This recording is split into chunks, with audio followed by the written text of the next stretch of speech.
The sun dipped low on the horizon, painting the sky in hues of amber and rose as Sarah Carter stood at the edge of Lakeview Park's pier. A gentle breeze carried the scent of blooming wildflowers, mingling with the faint sound of laughter from nearby families enjoying their Saturday evening.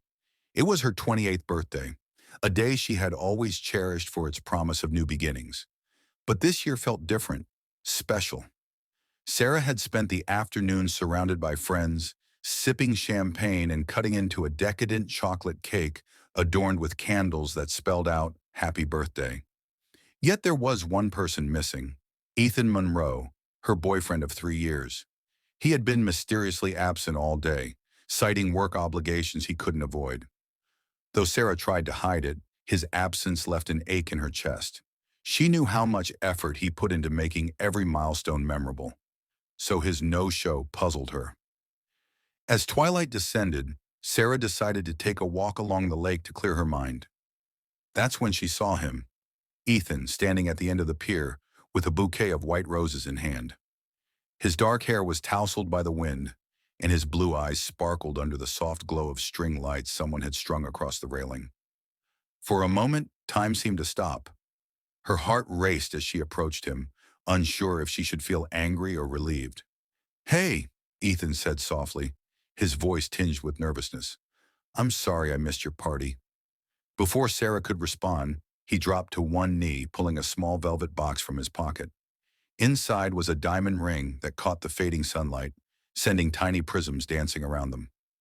"Sarah," he began, his words trembling slightly, "you've made my life brighter than I ever thought possible. Will you do me the honor of becoming my wife?" Tears welled up in Sarah's eyes as she nodded, barely able to choke out a yes. The world around them faded, the distant chatter, the lapping water, even the chill in the air, as they embraced. It was a moment neither would forget, a perfect ending to what had started as an imperfect day. But perfection is often fleeting. 3 days later, Sarah's body was found floating in the same lake where Ethan had proposed. Her death sent shock waves through the quiet town of Lakeview, leaving behind unanswered questions and shattered lives. Detective Clara Hayes, a seasoned investigator known for her sharp instincts and unyielding determination, was assigned to the case. As she arrived at the crime scene, she couldn't shake the feeling that something about this tragedy didn't add up. The picturesque setting of the proposal now seemed hauntingly ironic, a cruel juxtaposition of love and loss. Clara began her investigation by retracing Sarah's final days. Friends described her as happy, glowing even after the engagement. Colleagues confirmed she had returned to work the next morning, excitedly showing off her ring. Neighbors reported seeing Ethan leave their shared apartment early on the third morning, but nothing unusual stood out. On paper, everything appeared normal, until it wasn't. What Clara uncovered next would unravel a web of secrets hidden beneath the surface of Ethan and Sarah's seemingly idyllic relationship. The proposal may have looked like a fairy tale, but fairy tales don't always have happy endings. The sun rose over Lakeview Park, casting long shadows across the wooden planks of the pier where Ethan had proposed to Sarah just days earlier. Now it was cordoned off with yellow police tape, a stark reminder of the tragedy that had unfolded. Detective Clara Hayes stood at the edge of the lake, her sharp eyes scanning the scene for anything overlooked by the initial responders. She carried herself with quiet authority, her trench coat flapping gently in the breeze as she moved methodically through the area. Clara's first order of business was to review the forensic report on Sarah's body. According to Dr. Alan Meyer, the medical examiner, Sarah had drowned, but not before sustaining blunt force trauma to the back of her head. The injury suggested she hadn't simply fallen into the water. Someone had struck her first, rendering her unconscious or unable to fight back. This detail alone transformed what might have been ruled an accidental death into a homicide investigation. As Clara flipped through the file, she noted other peculiarities.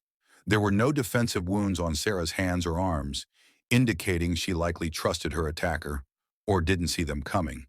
Her engagement ring was still firmly on her finger, ruling out robbery as a motive. And while traces of mud were found on her clothes and shoes, suggesting she'd been near the water prior to her death, there were no signs of a struggle nearby. Whoever killed her had cleaned up meticulously afterward. Next, Clara turned her attention to interviews conducted with those closest to Sarah. Her best friend, Mia Reynolds, painted a picture of a woman deeply in love and excited about her future with Ethan. She couldn't stop talking about the proposal, Mia told Clara during their meeting at a local cafe. It was all she could think about. She even joked that Ethan was going to spoil her rotten now that they were engaged. But when Clara asked if Sarah had mentioned anything unusual in the days leading up to her death, Mia hesitated. There was one thing, she admitted reluctantly. 2 nights ago, we went out for drinks, just girls' night, and Sarah seemed, I don't know, distracted. She kept checking her phone like she was waiting for a call or text. When I asked her about it, she brushed it off, saying it was work stuff. But I got the sense something was bothering her. Clara's instincts prickled. Distracted behavior wasn't necessarily suspicious, but combined with the circumstances surrounding Sarah's death, it warranted further exploration. She made a mental note to subpoena Sarah's phone records and search her social media activity for any red flags. Her next stop was Sarah and Ethan's apartment, a cozy two-bedroom nestled in a quiet suburban neighborhood. Ethan greeted Clara at the door, his face pale and drawn, dark circles underlining his bloodshot eyes. He looked every bit the grieving fiancé, clutching a tissue in trembling hands. I can't believe this is happening, he said, his voice cracking. I loved her more than anything. Why would anyone hurt her? Clara offered him a sympathetic nod, but remained focused. Mr. Monroe, I need to ask you some questions about the last time you saw Sarah alive. Ethan recounted how he'd left for work early Tuesday morning, leaving Sarah asleep in bed. They exchanged texts throughout the day. He sent her a photo of flowers he bought for her desk, and she replied with a selfie wearing the engagement ring. Everything seemed normal until late afternoon, when Ethan returned home to find Sarah missing. After calling her cell phone repeatedly without success, he reported her disappearance to the police. By then it was too late. While Ethan spoke, Claire observed his demeanor closely. His grief appeared genuine, but there were subtle inconsistencies in his story. For instance, he claimed he worked late at the office, yet couldn't provide names of coworkers who could corroborate his alibi. Additionally, his car, a silver sedan parked outside the building, had fresh scratches along the passenger side door, which Ethan attributed to hitting a curb earlier in the week. Clara jotted these details down, knowing they might prove significant later. Inside the apartment, Clara noticed how meticulously organized everything was. Every item had its place, from the neatly stacked magazines on the coffee table to the alphabetized spice jars in the kitchen. It was almost obsessive, a trait that could indicate control issues or obsessive tendencies. A framed photo of Sarah and Ethan sat prominently on the mantel, capturing them mid-laugh during a vacation in Hawaii. To the untrained eye, they looked like the perfect couple. In Sarah's bedroom, Clara discovered something odd tucked inside her jewelry box, a crumpled receipt dated 3 weeks ago from a local pharmacy. Among routine purchases like toothpaste and vitamins was a pregnancy test. Clara's pulse quickened. If Sarah had been pregnant, it could explain why she seemed distracted recently, and potentially complicate Ethan's motives. Back at the precinct, Clara cross-referenced the pharmacy receipt with Sarah's medical records. Sure enough, she had visited her doctor 2 days after purchasing the test, confirming she was indeed pregnant.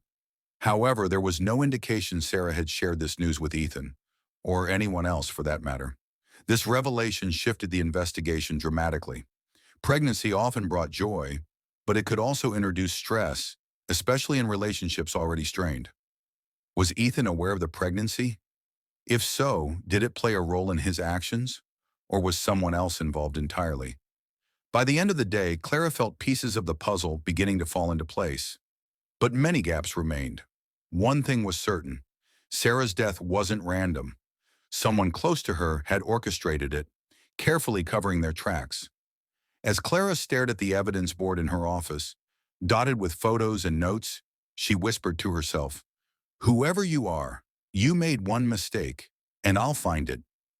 Detective Clara Hayes sat in her dimly lit office, the hum of fluorescent lights above her blending with the distant murmur of activity from the precinct.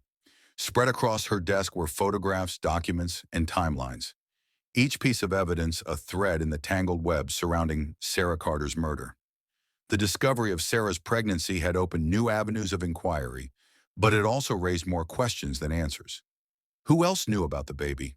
And how did Ethan fit into this increasingly complex picture? Clara's first step was to delve deeper into Ethan Monroe's background. On paper, he appeared to be an upstanding citizen, a successful marketing executive at a mid-sized firm, active in community service, and well-liked by colleagues. Yet appearances could be deceiving, and Clara had learned over her years as an investigator that people often hid their darkest secrets behind polished facades. She began by interviewing Ethan's co-workers. Most described him as ambitious and driven, traits that served him well in his career. However, one junior employee, Rachel Kim, hesitated when asked about Ethan's personality outside of work. He can be intense, Rachel admitted cautiously.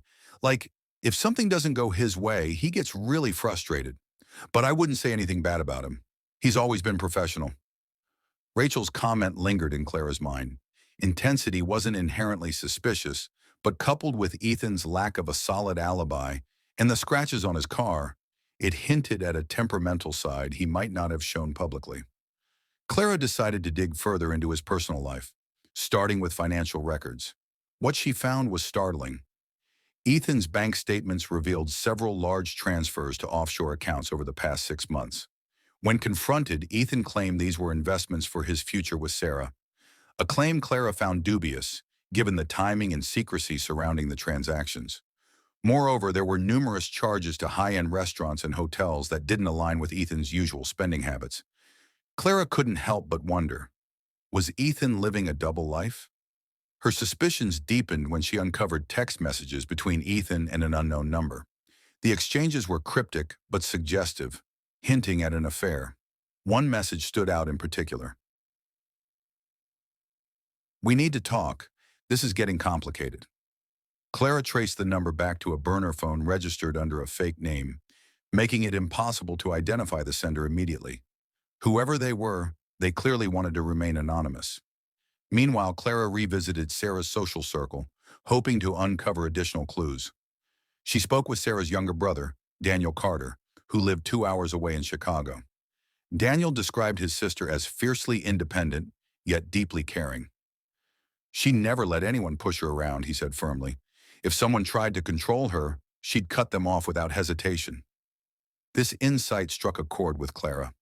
If Sarah had discovered Ethan's infidelity, or worse, his financial manipulations, she might have confronted him. Could their argument have escalated to violence? It was a plausible theory, but Clara needed concrete evidence to support it. To gain a clearer picture of Sarah's final days, Clara obtained a warrant to access her phone data. The results were illuminating. In addition to routine texts with Ethan and Mia, Sarah had exchanged several messages with a blocked number in the week leading up to her death. The tone of these conversations suggested tension. Blocked number. "You don't understand what you're dealing with. Just leave it alone." Sarah, "I deserve the truth. Stop lying to me." Blocked number. "Fine. Meet me at the park tonight. We'll settle this once and for all." The last message sent chills down Clara's spine. Had Sarah agreed to meet her killer under the guise of resolving whatever conflict existed between them? If so, the block number could belong to Ethan or someone else entirely. Clara's next move was to canvass Lakeview Park again, focusing on areas near the pier where Sarah's body was found. This time, she brought along a forensic team to conduct a thorough sweep of the grounds. They unearthed fragments of fabric snagged on a nearby bush, which matched the material of Sarah's jacket. More importantly, they discovered faint tire marks in the dirt parking lot adjacent to the park. Analysis revealed the tread pattern matched Ethan's sedan. While this development strengthened the case against Ethan, Clara remained cautious. Tire marks alone weren't enough to prove guilt beyond a reasonable doubt. She needed corroborating evidence, and a motive strong enough to justify murder. Her breakthrough came unexpectedly during a follow-up interview with Mia Reynolds. Over coffee, Mia mentioned something she hadn't thought relevant before. Sarah had confided in her about feeling uneasy around Ethan recently. She said he'd been acting weird, Mia recalled, like overly possessive. He even got mad when she stayed late at work one night. She joked that he was turning into a jealous boyfriend, but I could tell it bothered her. Possessiveness combined with potential infidelity painted a troubling portrait of Ethan's behavior, but Clara still lacked a definitive link between Ethan and Sarah's death. That changed when she received the lab results from Sarah's autopsy. Toxicology reports showed traces of rohypnol, a powerful sedative commonly referred to as a date rape drug, in Sarah's system. Someone had drugged her before delivering the fatal blow to her head. With this new information, Clara pieced together a chilling scenario. Ethan lured Sarah to the lake under false pretenses, incapacitated her with rohypnol, then staged her drowning to make it appear accidental. The block number on Sarah's phone likely belonged to him, used to maintain plausible deniability. But as Clara prepared to bring Ethan in for questioning, doubt crept into her mind. Something about the case felt incomplete. Why would Ethan kill Sarah just days after proposing? And why go to such lengths to cover his tracks if he believed no one would suspect him? These lingering uncertainties gnawed at Clara, compelling her to dig even deeper. Little did she know, the truth lay buried not in Ethan's actions, but in the shadowy figure lurking in Sarah's past. The rain fell in steady sheets as Detective Clara Hayes drove through the dimly lit streets of Lakeview, her windshield wipers struggling to keep pace with the downpour. The weather mirrored her mood, gloomy and restless. Despite the mounting evidence against Ethan Monroe, something about the case continued to nag at her. It wasn't just the inconsistencies in his story or the cryptic messages on Sarah's phone. It was the sense that another player lurked in the shadows, someone whose presence had yet to fully emerge. Clara decided to shift her focus from Ethan temporarily and delve deeper into Sarah Carter's past. If there was a secret threatening Sarah's life, it might have roots in her history rather than her present. She began by revisiting Daniel Carter, Sarah's younger brother, hoping he could shed light on any unresolved conflicts or relationships from their childhood. Daniel agreed to meet Clara at a diner near his apartment in Chicago. Over steaming cups of coffee, she asked him about their family dynamics growing up. Daniel hesitated before speaking, his voice tinged with regret. "Our parents split when we were kids," he explained. "Mom moved out, and Dad, well, let's just say he wasn't exactly father of the year. He drank a lot, got angry easily. Sarah took most of the brunt of it." Clara nodded thoughtfully. Abuse in childhood often left scars that carried into adulthood, sometimes manifesting in unexpected ways.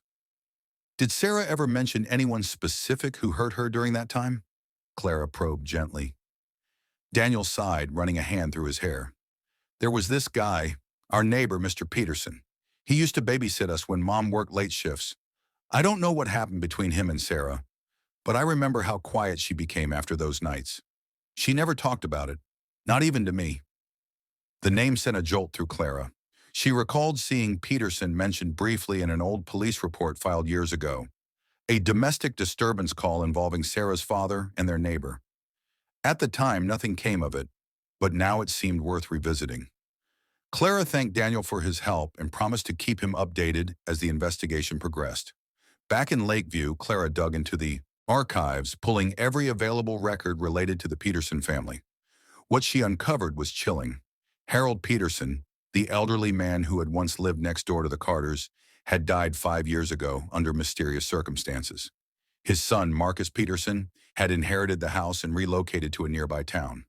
Unlike his reclusive father, Marcus had a criminal record, multiple counts of assault and harassment, including one restraining order issued by a former girlfriend. Could Marcus Peterson be the shadowy figure tied to Sarah's murder? Clara's instincts told her to pursue this lead aggressively. She tracked down Marcus's current address and paid him a visit the following morning. Marcus greeted her at the door of his modest bungalow, his demeanor defensive from the start. Tall and broad-shouldered, with tattoos snaking up his arms, he exuded a volatile energy that made Clara instinctively reach for her holster. "What do you want?" he demanded gruffly. "I'm investigating the death of Sarah Carter," Clara replied evenly. "I understand you knew her when she was younger." Marcus's expression darkened, and for a split second, Clara saw panic flicker in his eyes. "Yeah, I knew her," he muttered, "but that was a long time ago. Haven't seen her since high school." Clara pressed on, unfazed by his evasiveness. "According to records, your father babysat Sarah and her brother frequently. Is that correct?" Look, my old man's dead, okay? Marcus snapped. Whatever happened back then stays buried. Leave it alone. His reaction only fueled Clara's suspicions. After leaving Marcus's house, she obtained a warrant to search his property. Officers combed through his belongings, eventually uncovering a box hidden in the attic. Inside were old photographs of Sarah as a teenager, along with letters addressed to her, but never sent. The letters were disturbing, filled with obsessive language and veiled threats.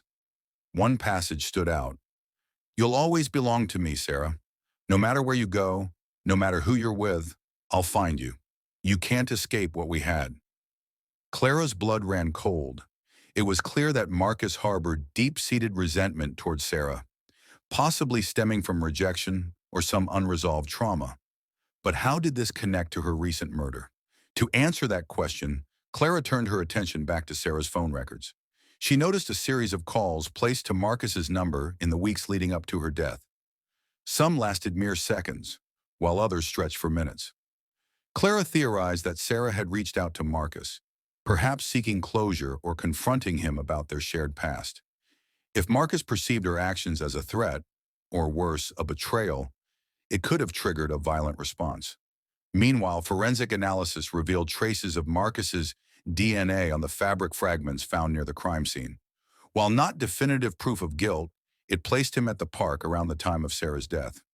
Combined with the toxicology report showing rohypnol in her system, Clara began to piece together a harrowing sequence of events. Marcus drugged Sarah, incapacitating her, then struck her over the head before dumping her body in the lake. Yet despite the mounting evidence against Marcus, Clara couldn't ignore the possibility of collusion. Ethan's erratic behavior, coupled with the scratches on his car and his lack of a solid alibi, suggested he might have played a role, whether knowingly or unwittingly. Had Marcus manipulated Ethan into helping him cover up the crime? Or had Ethan acted independently, driven by jealousy and fear of losing control over Sarah? As Clara prepared to bring both men in for formal questioning, she reflected on the complexity of human nature. Love, obsession, and betrayal often intertwined in ways that defied logic. In this case, the truth lay buried beneath layers of deception, waiting to be unearthed. The fluorescent lights buzzed overhead as Detective Clara Hayes entered the sterile confines of the precinct's interrogation room. Marcus Peterson sat slouched in a metal chair, his arms crossed defiantly over his chest. His eyes darted between Clara and the two-way mirror behind her, betraying a flicker of unease despite his outward bravado. Across town, Ethan Monroe waited in a separate room, his polished demeanor beginning to crack under the weight of uncertainty. Clara decided to start with Marcus, knowing his volatile personality might yield quicker results if pushed hard enough. She slid into the seat across from him, placing a folder on the table between them. Inside were copies of the letters he'd written to Sarah, along with forensic evidence linking him to the crime scene. For a moment, she simply stared at him, letting the silence stretch taut like a wire. "You know why you're here, Marcus," Clara finally said, her voice calm but firm. "We found your DNA near the pier, where Sarah's body was discovered. And then there are these." She opened the folder and spread out photocopies of the letters. "Pretty obsessive stuff. Care to explain?" Marcus leaned forward, his jaw tightening. "Those are ancient history," he spat. "I haven't seen Sarah in years. You're wasting your time." "Really?" Clara countered, raising an eyebrow. "Because phone records show multiple calls between you and Sarah in the weeks before she died." "What were you talking about, Marcus? Did she threaten to expose what happened between you two?" His face flushed red, and for a split second Clara saw genuine fear in his eyes. "She didn't know anything," he snapped. "That girl made my life hell when we were kids, always playing innocent while ruining everything for me." Clara seized on his slip. "Ruining everything? Sounds like you've been holding on to some resentment. Did she reject you back then, Marcus? Was that it?" He clenched his fists, his knuckles whitening. "You don't understand how it was. My dad, he always blamed me for everything. But Sarah, she knew how to twist things, make people believe whatever lie she told. I'm telling you, I had nothing to do with her death." Despite his protests, Clara pressed harder, presenting the toxicology report showing traces of rohypnol in Sarah's system. "This drug isn't something you stumble upon by accident," she said. "It takes planning. Someone wanted to incapacitate her before killing her. Who else would have access to that kind of drug besides someone with a criminal record like yours? Marcus shifted uncomfortably, sweat beading on his forehead. He muttered something inaudible, prompting Clara to lean closer. What was that? I said, I gave her something, okay? He admitted reluctantly. But it wasn't supposed to end like this. I just wanted to scare her, make her leave me alone. She kept calling, asking questions about stuff that happened years ago. I couldn't take it anymore. Clara's pulse quickened. This was the break she needed. So you drugged her. Then what? How did she end up in the lake? Marcus hesitated, his gaze dropping to the floor. I don't remember exactly. Things got fuzzy after she passed out. Next thing I knew, I was driving away from the park. I swear I didn't mean to kill her. Though Marcus's confession provided clarity, it also raised new questions. If he acted alone, why were there tire marks matching Ethan's car at the scene? And what role, if any, did Ethan play in covering up the crime? In the adjacent interrogation room, Ethan Monroe fidgeted nervously, his once immaculate suit now rumpled. Clara entered without preamble, setting down a stack of documents in front of him. Among them were photos of the tire tracks, financial records detailing his offshore transactions, and screenshots of the cryptic texts sent from the burner phone. Let's cut to the chase, Ethan, Clara began. Your car was at the park the night Sarah died. Your bank accounts show large transfers to offshore accounts. And let's not forget the Rohypnol found in Sarah's system. Want to tell me how all of this fits together? Ethan paled, his composure crumbling. I didn't hurt her, he stammered. Yes, I was at the park that night, but only because Sarah asked me to meet her. She said she needed to talk about something urgent. What did she want to discuss? Clara prodded. Ethan hesitated, clearly debating how much to reveal. Finally, he sighed. She told me. She thought someone was following her. She was scared, said she'd received threatening messages. I told her it was probably nothing, but she insisted we go to the park to confront whoever it was. And who did you think it was? Clara asked sharply. Ethan shook his head. I didn't know, but later, after she disappeared, I started putting pieces together. I remembered seeing Marcus Peterson lurking around our neighborhood. When I confronted him, he denied everything, but he seemed too eager to change the subject. Clara nodded slowly, piecing together the timeline. It seemed plausible that Sarah had arranged to meet Marcus at the park, unaware of the danger he posed. Ethan, either knowingly or unknowingly, may have facilitated the encounter by agreeing to accompany her.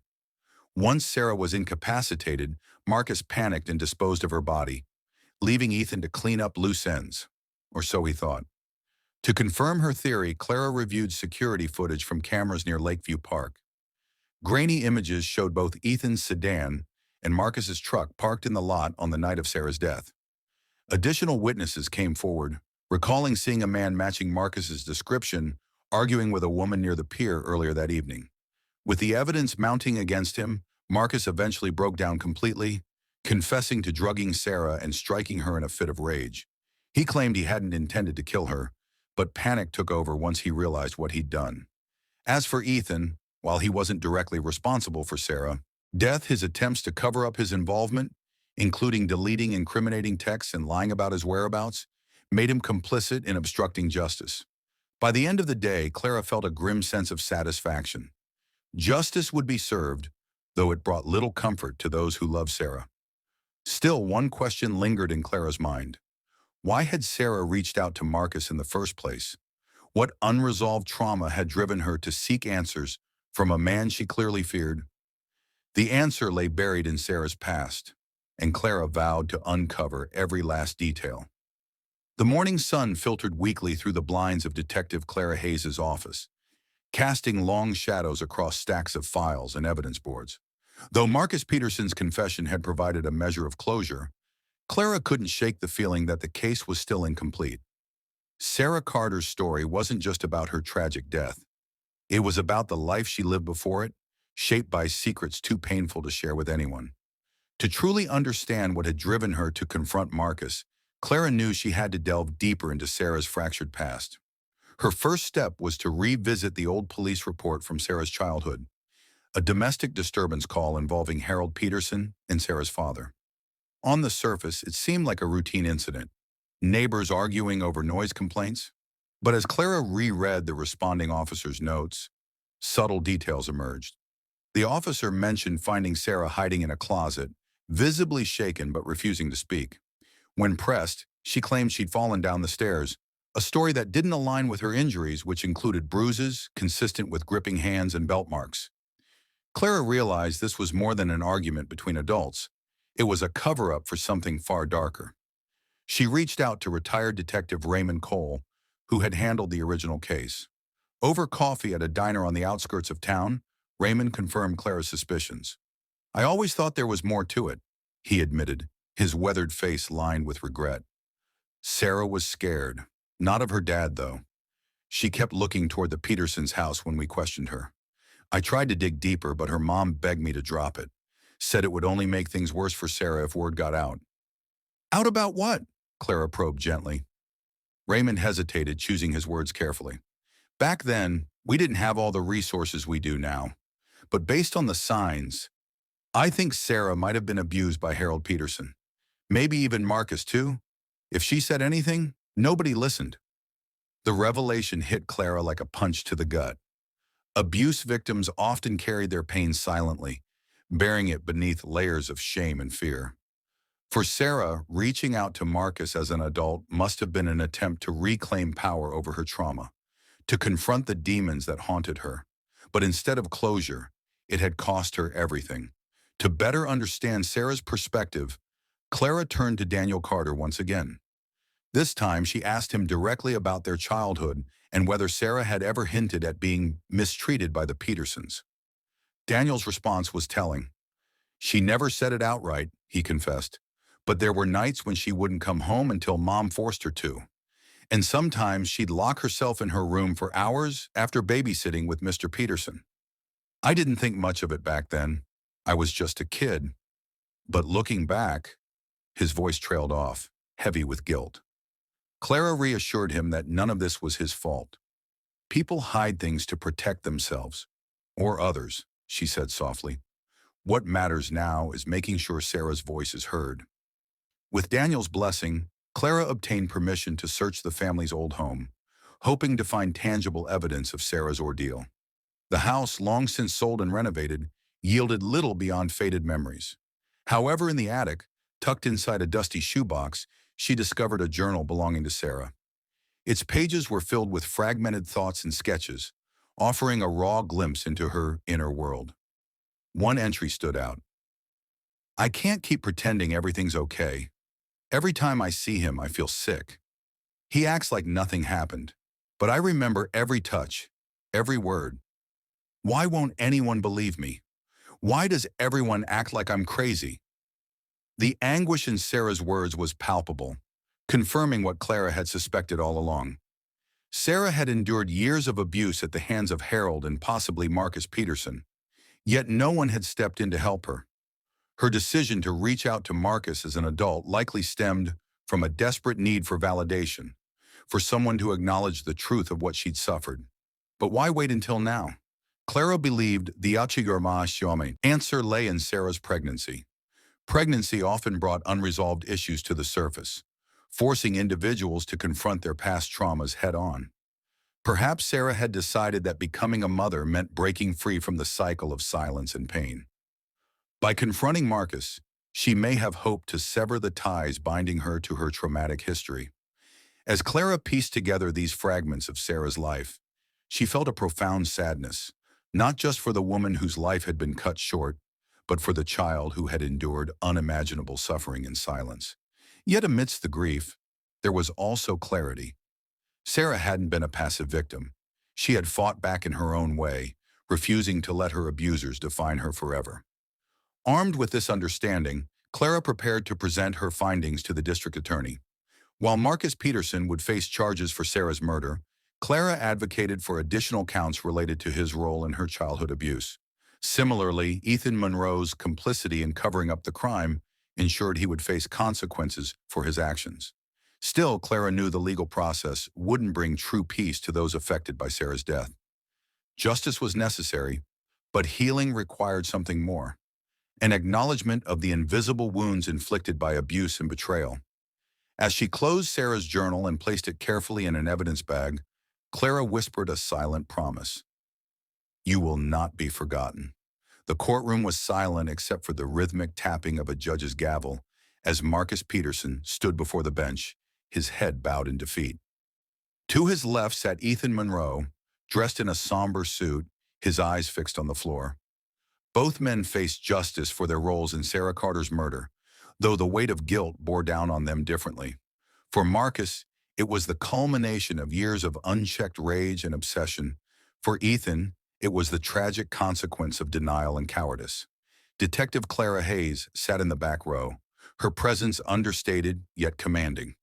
She had spent months unraveling the tangled threads of Sarah's life, piecing together fragments of pain and resilience to reveal the truth. Now, as the prosecution laid out its case, she listened intently, ensuring every detail was heard, not just by the jury, but by those who needed to understand the full scope of Sarah's suffering. The trial began with damning evidence against Marcus. Prosecutors presented the toxicology report showing Rohypnol in Sarah's system, forensic findings linking his DNA to the crime scene, and excerpts from his obsessive letters. Witnesses recounted seeing him near Lakeview Park on the night of her death, while security footage placed his truck in the parking lot. Most damning of all was his confession, recorded during interrogation, where he admitted drugging Sarah and striking her in a fit of anger. He acted out of malice, the prosecutor argued passionately, but this wasn't a spontaneous act. It was the inevitable result of decades of manipulation and abuse. Sarah Carter didn't deserve to die because she sought answers. She deserved justice. Ethan's role, while less direct, painted a stark portrait of moral failure. Testimony revealed how he had lied repeatedly to investigators, deleted incriminating messages, and attempted to distance himself from the crime. Financial records exposed the offshore accounts, suggesting he might have been planning to flee if suspicion mounted. Though he hadn't physically harmed Sarah, his actions, or lack thereof, had enabled Marcus's violence to go unchecked.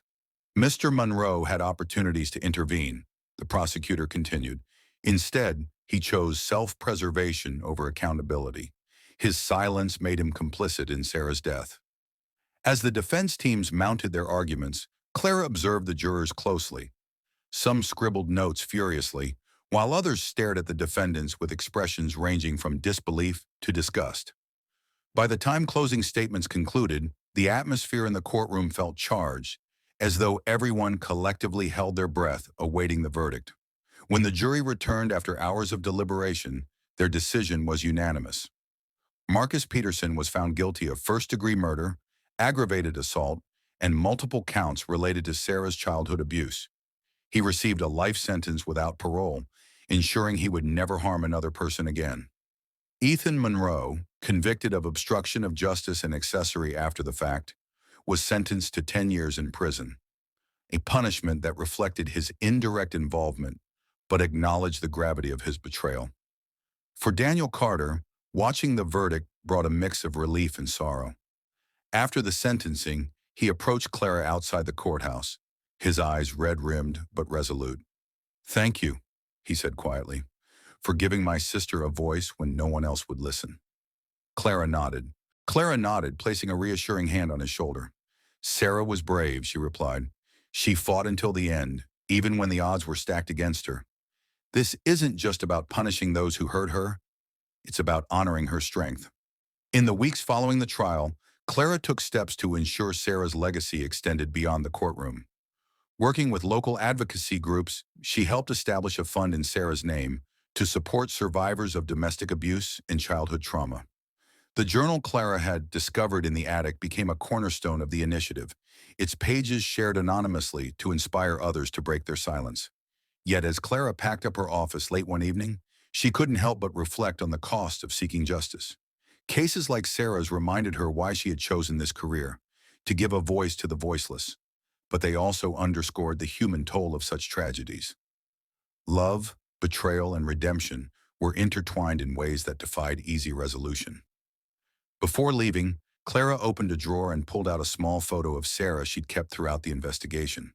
In it, Sarah smiled brightly, her engagement ring catching the light. Despite everything, there was hope in her expression, a reminder that even in darkness, people find moments of joy. "You did it, Sarah," Clara whispered, tucking the photo away. "You showed us all what it means to fight for the truth."